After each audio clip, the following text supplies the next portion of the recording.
నమస్కారం గురూజీ. శ్రీమాత్రే నమః. గురూజీ, ఏదైనా పని చేయాలన్నా, లేదా ఒక పనికి విజయాన్ని సాధించాలన్నా గాని ఖచ్చితంగా ఒక గాయత్రి మంత్రాన్ని చదవండి పని ప్రారంభించే ముందు. అది ఖచ్చితంగా విజయాన్ని వరించేలా చేస్తుంది అని చెప్పి విన్నాను నేను చాలా సార్లు. హ్మ్. నిజంగానే గాయత్రి మంత్రానికి అంత శక్తి అనేది ఉంటుంది అంటారా? ఎందుకు చదవాలి అసలు గాయత్రి మంత్రాన్ని? ఏం లేదమ్మా. ఇక్కడ ఫస్ట్ ఏదైనా పని ప్రారంభించేటప్పుడు గాయత్రి మంత్రం చదవమని చెప్పలేదు ఎక్కడ కూడా. హ్మ్. ఏదైనా మంత్రం చేసేటప్పుడు ముందు గాయత్రి చదవమంటారు. మీరు హ్మ్. ఏ మంత్రం చేసేటప్పుడైనా ముందు గాయత్రి చేసి తర్వాత చేయాలి, గుర్తుపెట్టుకోండి. అంటే ఏదైనా పూజ చేసేటప్పుడు అంటారా? పూజని కాదు, ఒక మంత్ర సాధన చేస్తున్నారు. ముందు హ్మ్. గాయత్రి చదువుతారు. హ్మ్. గాయత్రి చేసిన తర్వాత ముందు గణపతి, తర్వాత గాయత్రి చదువుకొని చేస్తారు. అది కూడా సర్వగాయత్రి అని ఉంటుంది వేరేది, అందరూ చేసుకునేది. నార్మల్గా ఇప్పుడు మనకి ఈ రింగ్ టోన్స్లో వాటిలో పెట్టుకుంటున్నారు. కానీ గాయత్రి మంత్రాన్ని అలా విచ్చలవిడిగా ప్లే చేయకూడదు. అసలు నోటితో చెప్పను కూడా చెప్పకూడదు. అవునా? కేవలం గాయత్రి మంత్రం అనేటువంటిది ఎవరి ద్వారా పడితే వారి ద్వారా తీసుకోరు. తండ్రే కొడుక్కిస్తాడు, హ్మ్. గుర్తుపెట్టుకోండి. వేరే నేను పెద్ద గురువు నుండి మీకు ఇస్తానంటే కుదరదు. తండ్రి కొడుకు ఇవ్వాల్సిందే గాయత్రి. అయితే గాయత్రి మంత్రం అసలు ఎందుకు చేయాలి? గాయత్రి మంత్రంలో ఉన్నటువంటి అర్థం ఏమిటి అంటే ప్రచోదయాత్ అని ఉంటుంది అందులో. అవును. అంటే నాకు జ్ఞానాన్ని ఇవ్వు, అంటే ఆలోచింపజేసేటువంటి ఒక ఇది ఆ మంత్రంలో ఉండేటువంటి గొప్ప శక్తి. అంటే ఈ విశ్వంలో అన్నిటికంటే గొప్పది ఏంటి? జ్ఞానమే. అవును. మీకు నాలెడ్జ్ ఈజ్ మోస్ట్ ఇంపార్టెంట్. జ్ఞానం చాలా ఇంపార్టెంట్. ఓకే, నాలెడ్జ్ అనేటువంటిది ఎప్పుడైతే ఉందో మీరు పురోగతిని పొందుతారు. గాయత్రి మంత్రంలో ఉన్నటువంటిది ఏమిటంటే మీరు ఎప్పుడైతే అది చేస్తారో విశ్వాన్ని కోరుకుంటున్నారు. నాకు ఒక విద్యనివ్వు, నాకు ఒక జ్ఞానాన్నివ్వు, నాకు ఒకటి కావాలి అనేటువంటిది. ఎప్పుడైతే అది కోరుకుంటున్నారో విశ్వం మీకు వచ్చేలా చేస్తుంది. ఓకే, ఇప్పుడు జ్ఞానం అంటే ఏమిటి? మీ ప్రవర్తనలో తెచ్చుకోవాల్సిన మార్పులు కొన్ని ఉంటాయి. మీరు మీ విద్యలో నేర్చుకోవాల్సినవి కొన్ని ఉంటాయి. ప్రతిదీ కూడా ఎవ్రీ మినిట్, ఎవ్రీ సెకండ్ మీరు అప్డేట్ అవ్వాల్సింది ఉంటుంది. ఆ అప్డేట్ అవ్వడమే మనిషి యొక్క ఉన్నతికి మూలం కదా.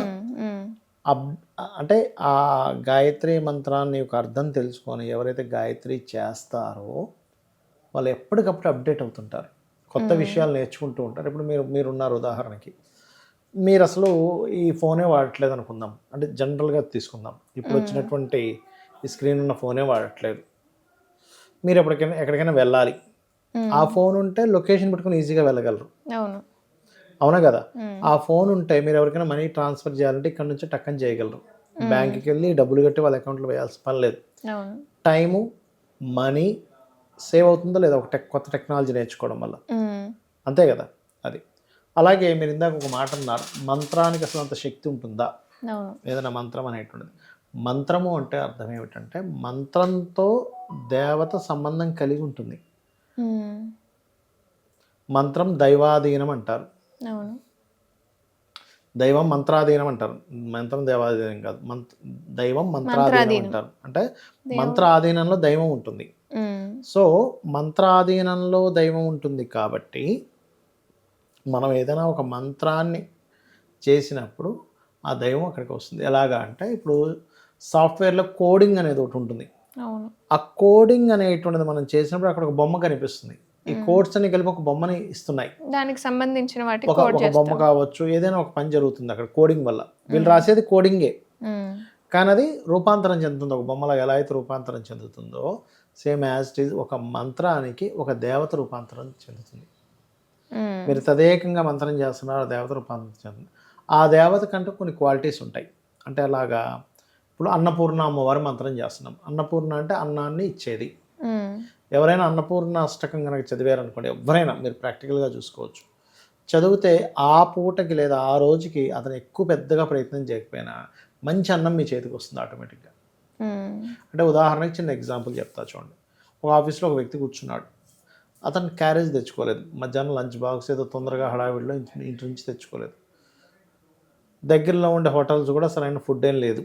కానీ ఆయన కనిపించింది, అబ్బా ఆకలి వేస్తుంది, పక్కన హోటల్లో ఏమో ఫుడ్ బాగోదు, వెళ్ళి ఇంకా చిరాకు తప్పితే ఏం లేదు, చాలా లాంగ్ ఉంది వెళ్ళాలంటే, కానీ ఇక్కడ టైం సరిపోదు, ఆఫీస్ నుంచి ఉన్న హాఫ్ అన్ అవర్ టైంలో అనుకుంటే అన్నపూర్ణాష్టకం చదువుకున్నాడు. పక్కన ఉన్నటువంటి ఎవరో ఫ్రెండ్, అరే నేను ఈరోజు 2 క్యారేజ్ తెచ్చుకున్నాను, మన నాకు వచ్చే రోజు మేమిద్దరం కలిసి వస్తాం కదా, అబ్బాయి ఈరోజు రాదు నువ్వు తీసుకొని ఇస్తాడు మంచి ఫుడ్, లేకపోతే ఎవరో ఫ్రూట్స్ తీసుకొచ్చిస్తారు. అంటే అన్నపూర్ణాష్టకం ఎప్పుడైతే మీరు చదివారో అన్నపూర్ణాదేవి ఎక్కడైతే ఉంటుందో ఆ ఎనర్జీ అక్కడ ఫామ్ అవుతుంది. ధనానికి లక్ష్మీదేవిని పూజిస్తాం. ఎందుకు? లక్ష్మీదేవి యొక్క ఎనర్జీ ఆ మంత్రంలో దాగి ఉంది. లక్ష్మీదేవి ఎక్కడైతే ఉంటుందో ఆ ఎనర్జీ అక్కడ ఉన్నప్పుడు లక్ష్మికి లోటు ఉండదు. లక్ష్మి అంటే ఏంటి? మళ్ళీ అంతసేపు మనం క్యాష్ అనుకోకూడదు. గుర్తింపుకి లోటు ఉండదు. గుర్తింపు బట్టే డబ్బులు వస్తాయి. కీర్తిని బట్టే డబ్బులు వస్తాయి. గుర్తింపు బట్టే డబ్బులు వస్తాయి. ధాన్యలక్ష్మి, సంతాన లక్ష్మి ఇవన్నీ లక్ష్ములే. ఓకే. అలాగే ఒక ఎనర్జీ ఫామ్ అయినప్పుడు మంత్రంతో కనెక్ట్ అయి ఉంటుంది ఎనర్జీ. దైవం మంత్రాధీనంగా ఉంటుంది. మంత్రం మనం అన్నప్పుడు అందులో ఉన్నటువంటి దైవం బయటకు వస్తుంది. ఇది ఫార్ములా యాక్చువల్గా. ఇది మీరు ఎంత భక్తిగా అంటున్నారు అనేది ముఖ్యం. ఎంత విశ్వాసంతో అంటున్నారు, ఎంత భక్తిగా అంటున్నారు, అప్పుడు ఖచ్చితంగా అది వస్తుంది. అలాగే ఈ గాయత్రి మంత్రంలో కూడా ఉన్నది ఏమిటంటే మీకు జ్ఞానం వికసించేటువంటిది ఈ మంత్రం. గాయత్రి ఏదైతే ఉందో మీకు ఎప్పుడైతే జ్ఞానం వికసించిందో, ఎప్పుడైతే జ్ఞానం వస్తుందో ఆ వ్యక్తికి ఏంటంటే అహంకారం ఉండదు. అహంకారం లేకపోవడమే జ్ఞానం. లోభత్వం ఉండదు, పొగరు ఉండదు, దైవ లక్షణాలు పెరుగుతాయి, పక్కవాడిని మంచిగా చూడాలనేటువంటి వస్తుంది. ఇవన్నీ ఉన్నాయంటే మనిషి ఆటోమేటిక్గా సక్సెస్ అవుతాడుగా. చాలా కంపెనీస్లో చూడండి, శాలరీ ఇస్తాడు ఆ బాస్, కానీ అస్సలు చాలా అహంకారం అండి, మనం పని చేయలేమని వచ్చేస్తాడు. శాలరీ ఇవ్వకపోయినా కూడా అరే చాలా మంచివాడు, మాట్లాడేదాన్ని బట్టి ఏముందండి సపోర్ట్ చేద్దాం, హాఫ్ శాలరీ తీసుకొని చేస్తా, మంచి వాళ్ళకి సపోర్ట్ చేయకపోతే ఏంటంటాం? కాకపోతే 4 రోజులకైనా ఇస్తారులే, మనమే డెవలప్ చేద్దాం కావాలంటే అంటాం. అంటే ఏంటంటే మీ యొక్క ప్రవర్తన బట్టి మీ ఉన్నతి ఉంటుంది. ఆ ప్రవర్తన ఎలా వస్తుందంటే జ్ఞానాన్ని సంపాదించుకోవడం వల్ల వస్తుంది. కాబట్టి నాకు ఆ జ్ఞానాన్ని ఇవ్వు అని చెప్పి మనం కోరుకుంటున్నాం విశ్వాన్ని గాయత్రి మంత్రంలో. అందుకని ఎప్పుడైతే జ్ఞానం వచ్చిందో సక్సెస్ అవుతాడు. కాబట్టి ఏ మంత్రం మీరు చేస్తున్నా ముందు గాయత్రి మంత్రం చేయండి అంటూ ఉంటారు. అన్ని మంత్రాలకి కీ లాంటిది గాయత్రి. ఓకే. ఏదైనా మంత్రాన్ని మనం చేయాలి అనుకున్నప్పుడు, జపించాలి అనుకున్నప్పుడు ముందు గాయత్రి మంత్రాన్ని చేసుకున్నాము అంటే మిగతా మంత్రాలు కూడా ఫలిస్తాయి. అది గురూజీ, మరి అందరూ గాయత్రి మంత్రాన్ని చదవలేరు. అంటే ఉపదేశం లేని వాళ్ళు ఎవరైతే ఉన్నారో మరి వాళ్ళకి ఇందాక సర్వగాయత్రి అనుకుంటూ చెప్పారు. మరి ఆ మంత్రం ఏంటి అనేది మా వాళ్ళ కోసం ఒకసారి. తప్పకుండా అమ్మ, ఇది స్క్రీన్ మీద కూడా వేస్తారని చెప్పేది. సర్వ చైతన్య రూపాంతాం ఆద్యాం విద్యాం చ ధీమహి బుద్ధిం యానః ప్రచోదయాత్.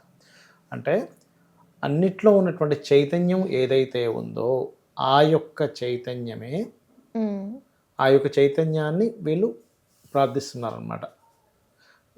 ఆ చైతన్యం కూడా నా యొక్క బుద్ధిని ప్రచోదితం చేయాలి అని దీని యొక్క అర్థం. అది అంటే అన్నిట్లో ఉండే చైతన్యం ఎవరు? అమ్మవారు. ఆ యొక్క అమ్మవారు మా యొక్క బుద్ధుల్ని ప్రచోదితం చేయాలి అనేటువంటి దాని అర్థం అనమాట.